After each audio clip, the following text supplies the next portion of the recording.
just figured what's another way that we can go about doing a summit, but have it be really exciting, really engaging. That's when the idea was, let's send Ty around the country to go interview the experts. And that's another thing to talk about launches and talking about a docu-series. Ty knew a lot of the information himself. He wrote the book. He could have been the expert. We found it to be a lot more effective to not showcase him as the expert, but showcase him as the investigative reporter. So we're sending, because I remember the first interviews he did, I think the first interview was with Mike Adams at Natural News. I'm watching the interview and Ty's nodding and saying yes, and he's agreeing, and they're kind of having a conversation, which I don't think was effective in delivering the message. So what was really important was to send Ty in as an, still biased, but so to speak, an unbiased investigative reporter, ask all the questions that the audience would be asking, right? And deliver the information where the other experts are the experts and he was the host.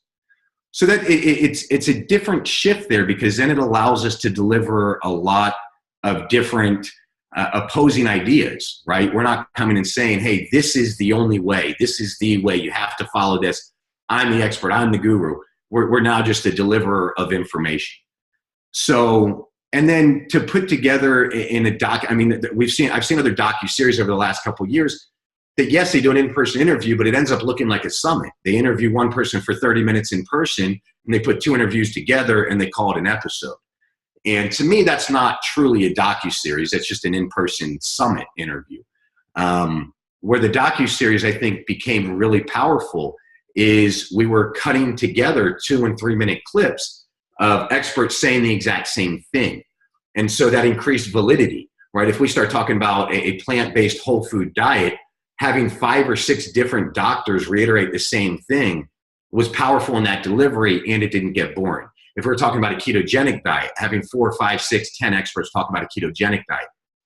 So to me, it did several things. It kept your attention more, but it allowed us to hammer in the ideas that really matter, right? Instead of 10 different interviews over 10 different days, right? And that one expert speaks about all of their things. We took those same 10, so to speak, interviews and cut them together so that you put the same stuff together.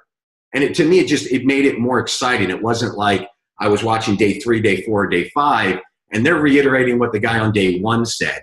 And now half of that interview becomes boring because I already learned that from the first 3 days of the series.